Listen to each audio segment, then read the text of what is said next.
என்ன யோசிச்சாலும் ஒரு சில விஷயங்களுக்கு எனக்கு பதிலே கிடைக்க மாட்டேங்குது. சரி, உங்கள்கிட்டயாவது கேட்கலான்றக்காக இந்த வீடியோ. காலையில் ஒரு வீடியோ வர பார்த்தேன். ரஜினி ரசிகர் வந்து விஜய் ரசிகரை பயங்கரமாக மிரட்டுறாரு. எங்கள் ஓட்டெல்லாம் உனக்கு வேணுமா வேணாமாயா, வேணுமா வேணாமா அப்படின்னு. அவனும் பயந்து போய் நிற்கிறான். காலம் எப்பயும் ஒரே மாதிரி இருக்காது, எப்போ வேணாலும் வீடு வேணாலும் சேஞ்ச் ஆகும்.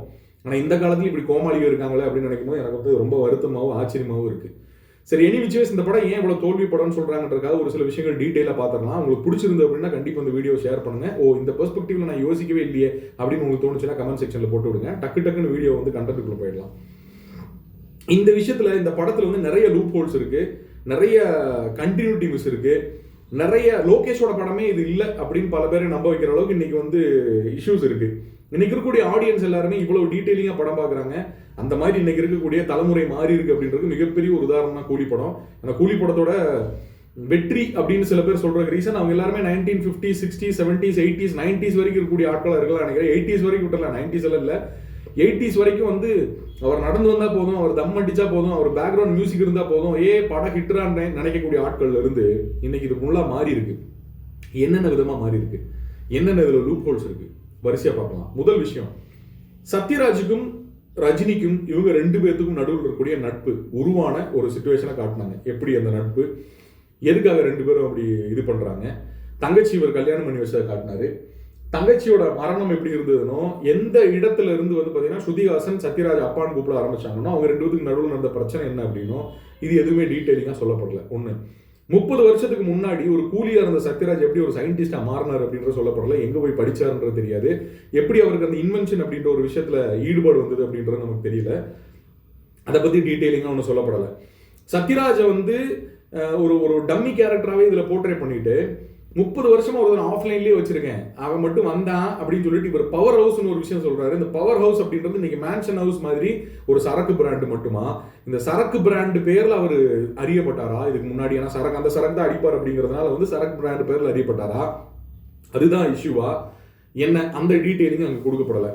இவர் கொல்றதுக்கு முக்கியமான காரணம் இவரு போலீஸ்காரர் தான் அப்படின்னு தெரிஞ்சதுனாலதான் சௌபின் கொண்டிருக்காரு அப்படின்னா இதுல சௌபின் நல்லவர் தானே? இப்ப என்னன்னா இவ்வளவு பெரிய சிண்டிகேட்டை வந்து பிடிக்க வந்திருக்கக்கூடிய ஒரு நல்ல கேரக்டர், ஒரு போலீஸ் கேரக்டரா சௌபின் இருக்காரு. இந்த சௌபின் வந்து அந்த சிண்டிகேட்டுக்கு ஆதரவா இருக்கக்கூடிய ஒரு சத்யராஜ் ஒரு கேரக்டர் வந்து இவர் போலீஸ் தான் அப்படின்னு கண்டுபிடிச்சாருன்னா சத்யராஜை மிரட்டி தான் அந்த சிண்டிகேட் அதை பண்ணுது. அப்ப சத்யராஜை கொல்ல வேண்டிய அவசியம் அந்த இடத்துல என்ன வருது? சத்யராஜ் போய் ஆமாங்க அப்படின்னு சொல்லி இது போலீஸ்ல இவருக்கு சப்போர்ட் பண்ணி நின்று இவங்களை உள்ள தள்ளி விட்டாலே போதும் இல்லையா? மகளை கொன்றுவேன்னு சொல்லி மிரட்டி தானே இவர் வந்து இது பண்றாங்க. அந்த இடத்துல ஒரு ரூப் ஹோல் வருது. இவர் ஏன் அவரை கொன்னாரு அப்படின்ற மாதிரி. சரி, சௌபின் வந்து ஒரு கான்ஸ்டபிளா இருந்து அவங்க ரெண்டு பேரும், அந்த பொண்ணும் அந்த சௌபினும் கான்ஸ்டபிளா இருந்து ரெண்டு பேரும் வந்து இவ்வளவு தூரம் விஷயங்கள் பண்ணிடுறாங்க, எல்லாமே பண்ணிடுறாங்க. எல்லாமே தெரிஞ்ச நாகார்ஜுனாக்கு இது தெரியாம போயிருமா அப்படின்ற ஒரு லூப் ஹோல். நாகார்ஜுனா பக்கத்திலேயே இந்த ரெண்டு பேரை வச்சுட்டு இவன் ரொம்ப நாளா இருந்திருக்கேன் அப்படின்னு இன்டர்வல்ல வந்து சுத்தியில கொண்டு அடிக்கிறாரு. அது வரைக்கும் வந்து சௌபின் மாதிரி ஒரு கேரக்டர் அதை கட்டி ஆள்றாரு அப்படின்றதே நாகார்ஜுனா தெரியாம போயிடுச்சு. அவ்வளவு டம்மி பீஸா அவர் இருக்காரா அப்படின்ற ஒரு விஷயம் வருது. 3 பொண்ணுங்க இதுல இருக்கிறதுக்கு ரீசன் என்ன? 3 பொண்ணுங்க ஏன் தேவை அப்படின்ற ஒரு கேள்வி வருது. இந்த 3 பேர் இல்லாம ஒரு ஆள் தான் ஸ்ருதிஹாசன் மட்டும்தான் இருந்திருந்தாங்கன்னா கூட என்ன, கடைசியில அப்பா அப்படின்னு கூப்பிட்டு இந்த ஏதோ விஸ்வாசம் படத்துல வந்து பாத்தீங்கன்னா அப்பா அப்படின்னு கூப்பிட்டு அழுது வந்து அதே மாதிரி சென்டிமெண்ட் ஒர்க் அவுட் ஆயிருமோன்றதுக்காக மாமான்னு கூப்பிடலாமா அப்படின்னு சொல்லி சென்டிமெண்ட் அந்த இடத்துல ட்விஸ்ட் பண்றதுக்காக திரிச்ச மாதிரி இருக்கு. ஒண்ணு, விக்ரம் படத்துல அந்த இடத்துல வந்து ஒரு டீனா வந்த மாதிரி இந்த இடத்துல இந்த பொண்ணை ஒரு ஸ்டண்ட் கொடுத்து திணிச்ச மாதிரி ஒரு விஷயம். அதுல அந்த இடத்துல வந்து ஒரு ஸ்டண்ட் கொடுக்க வேண்டிய அவசியம் என்ன? ஓகே, இவங்களுக்கு ரெண்டு பேத்துக்கும் அந்த பேட்டர்னுக்காகவே பண்ணப்பட்ட விஷயமா? சார்லி ஃபர்ஸ்ட் இடத்துல இருந்து சார்லி டிராவல் பண்ணி வராரு. சத்யராஜோட பாயிண்ட் ஆஃப் வியூ பாருங்க, எனக்கு வந்து நான் உனக்கு அப்பா தான், எனக்கு ஏதாவது பிரச்சனை நடந்துச்சு அப்படின்னா நீ வந்து இந்த இதுக்கு ஃபோன் பண்ணி இந்த கூலி நம்பரை சொல்லு அப்படின்னு சொல்றாரு. இது சார்லிட்டே நான் சொல்லியிருக்கேன் அப்படின்னு சொல்றாரு. சார்லி எந்த இடத்துலயும் சொல்லாம இது ஏன்டா இவ்வளவு நாளா சொல்லு அப்படின்னு சரக்கை தூக்கி காட்டுறாரு. ஓகே, அவ்வளவு டைம் போனதுக்கு அப்புறம், அவ்வளவு ஃப்ரேமுக்கு அப்புறமும் அந்த சரக்குனாலதான் அவர் அதை சொல்லல அப்படின்னு சொல்லக்கூடிய ஒரு விஷயம். சரக்குனால ஒரு மனுஷன் வந்து எவ்வளவு முக்கியமான விஷயத்த இது பண்ணிடுவேன் அப்படின்னு சொல்ற ஒரு விஷயம் சரக்குக்கு எதிரா. இன்ட்ரோல வந்து பாத்தீங்கன்னா எல்லா சரக்கையும் ஒரு டப்பாக்களை ஊத்தி ஒரு தட்டி விடுறாரு, கீழே வந்து விழுகுது. அதுல தான் டான்ஸ் ஆடுறாங்க. அந்த லாஜிக்கல் மிஸ்டேக் என்னன்னு தெரியல, தொடச்சிட்டாங்கன்னு கூட வச்சுக்கோங்களேன். அதை இது பண்ணி சரக்குக்கு எதிராக பேசினவரு இன்டர்வெல்லாம் அந்த சரக்கவே அடிச்சுட்டு நிக்கிறதோட லாஜிக் என்ன? நான் செத்துட்டா நீ சரக்கடுறா அப்படின்னு அவர் சொல்லிட்டாருன்ற ஒரே காரணத்துக்காகவா? ஓகேவா? அந்த டீட்டெயிலிங் கொடுக்கப்படல. ஒண்ணு, இந்த மேன்ஷனுக்குள்ள வந்து ஒரு 19 பேர் இருக்காங்கன்னு சொல்றாங்க. இவரோட விசிலுக்காக காத்துக்கிட்டு இருந்தாங்கன்னு சொல்றாங்க. ஓகே, இவர் மேல இருந்து கீழ இருந்து தவி ஒரு 200 பேரை வந்து குத்தி கொன்னு எல்லாத்தையும் முடிச்சதுக்கு அப்புறம் காலிஷாவோட என்ட்ரி எதுக்கு? ஒன்னு ஜெயிலர் மாதிரி இவர் எதையும் பண்ணாம மற்றவங்க எல்லாம் பண்ற மாதிரி இருந்துருச்சுன்னா காலிஷா வந்து என்ட்ரி போட்டு அடிக்கிறதுல ஓகே ரைட்டு, இவர் வயசான கேரக்டர் பா, இவர் எதுவும் பண்ண முடியாது, இவர் தவறாரு, உடைக்கிறாரு, மேல இருந்து வயரை பிடிச்சிட்டு தொங்குறாரு, எல்லாம் இது பண்றாரு. எதுக்கு? ஏன் காலிஷா வந்து ஒரு பின்னாடியே நிப்பாட்டி வச்சு இது பண்ணதுக்கு ரீசன் என்ன? அந்த டீட்டெயிலிங் ஒன்றும் கொடுக்கப்படல. எதுக்காக அப்படி ஒரு கேரக்டர் அப்படின்றது வேஸ்ட் அந்த கேரக்டர். அடுத்து அந்த ஃபைட்ல, இப்ப நான் சொல்ற ஃபைட்ல வந்து பாத்தீங்கன்னா ஒருத்தன் கோடாலியை கொண்டு முதுகுல வெட்டிடுவான். இந்த கோடாலியை கொண்டு வெட்டின ஆளு அடுத்த ஷாட் பாத்தீங்கன்னா சைமனை தேடி வந்து போறாரு. அந்த இடத்துல பின்னாடி கோடாலியும் இல்ல, கோடாலி கீழே விழுந்துச்சு, அந்த வெட்டிருக்கான்னு கூட தெரியல அந்த இடத்துல. ஏன்னா அசிஸ்டன்ட் டைரக்டர் நீங்க எல்லாம் எதுக்கு கண்டினியூட்டி பார்த்தாங்களா இல்லையா என்ன நமக்கு ஒன்னும் ஒரு அளவும் புரியல. இவ்வளவு தூரம் படம் பார்த்ததுக்கு அப்புறம் இது கண்டிப்பா வந்து இது இந்த அளவுக்கு லூப் ஹோல்ஸ் எல்லாம் விட்டு படம் பண்ணுவாங்களா அப்படின்றது நமக்கு தெரியல. நம்ம சொன்ன மாதிரி அந்த சேர் ஒன்று இருக்குல்ல, அந்த சேர்ல கடைசியில சௌபினை தூக்கி வச்சு உட்கார வச்சு போட்டிருந்தாலே பசுமா இருப்பாரு. இவர் கேப்டன் அமெரிக்கா மாதிரி புதைச்ச குழிக்குள்ள இருந்து கையை தூக்கிட்டு எந்திரிச்சு வர்றதும், சுத்தில கொண்டு மண்டையில அடிச்சாலே மண்டை பொழந்துட்டு எல்லாம் வெளியே வந்துடும். அதுல சாகல, ட்ரெயின்ல இருந்து விழுந்தும் சாகல. உண்மையிலேயே ஒரு கேப்டன் அமெரிக்காவா அப்படின்ற மாதிரி நமக்கு ஒரு டவுட் வந்துருது. அதை தூக்கி சேர்ல தூக்கி உட்கார விட்டு சுவிட்சை போட்டுருந்தீங்கன்னா அங்கேயே பசுமாவா போற ஆள ஒரு 5000 அடிக்கு வந்து ஒரு குழியை தோண்டி அதுக்குள்ள போட்டு அவன் வெளியே வந்தாலும் வந்துருவேன் அப்படின்னு சொல்லும் போதெல்லாம் பெரிய பெரிய ஒரு லாஜிக்கல் எரர். ஏன்னா 2 ஹெலிகாப்டரை வச்சு ஒரு ஆள் வர்றாரு நாயை கொண்டுகிட்டு வந்து பீடி விளம்பரத்துக்கு இது பண்ணிட்டு போறாரு. 3 பேரும் சேர்ந்து ஒண்ணா போய் என்ன காஜா பீடியாவோ சூப்பர்ப்பா அப்படின்ற மாதிரி. எதுக்காக? அவரோட அப்பா கேரக்டர் ஒரு ஆள் வச்சிருக்கீங்களே வீல் சேர்ல வர்ற மாதிரி ஆக்சிஜன் சிலிண்டரோட, அது எதுக்காக? அந்த கேரக்டர் அந்த இடத்துல என்ன பண்ண போகுது? இத்தனை பேர் அங்க உட்கார வச்சிருந்தீங்களே, அவங்க எல்லாம் உட்கார வச்சிருந்ததுக்கு எதுக்கு? இவர் வந்து சடசடன்னு சுட்டு கொள்றாரு. யாரை கொள்றாரு? எதுக்கு கொள்றாரு? தலைவா அப்படின்ட்டு போயிடுறாருல.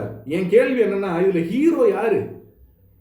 ரஜினி வந்து கடைசியில் என்ன பண்றாரு அப்படின்னா, இந்த சிண்டிகேட்டுக்கு எதிராக நின்று இவங்களை எதையும் செய்ய விட மாட்டேன்னு தடுத்தா அது பரவாயில்ல.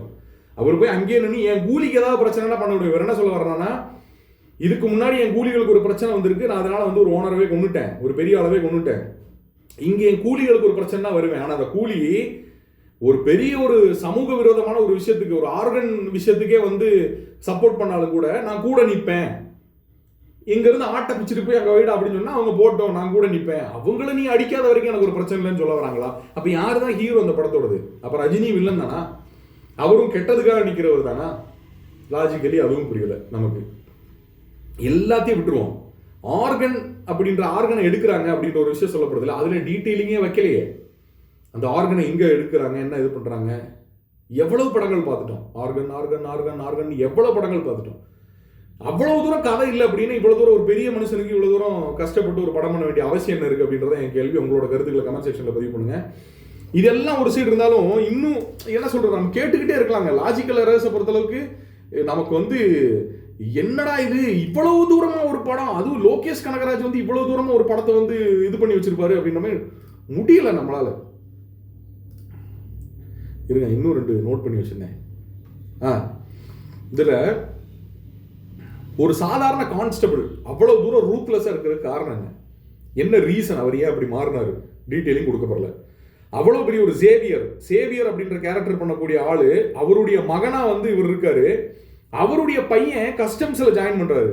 இந்த கஸ்டம்ஸ்ல இருக்கக்கூடிய ஒரு ஆபீசரை 2 போலீஸ் ஆபீசர்ஸ் கொல்றதுக்கு காரணம் என்ன? இவங்க அண்டர் கவர்ல தானே வந்திருக்காங்க. இந்த போலீஸ் ஆபீசர்ஸ்க்கு எப்படி சைமனை வந்து வெளியே கொண்டு வரணும்? இவங்க 2 பேரும் சேர்ந்து அவனை கொல்றதுக்கு ரீசன் என்ன? இவனை கிறுக்கு பிடிக்க வைக்கணும் அப்படின்னா அப்ப அவங்க 2 பேரும் வில்லனா மாறிட்டாங்களா? அவங்க நல்லவங்க தானா?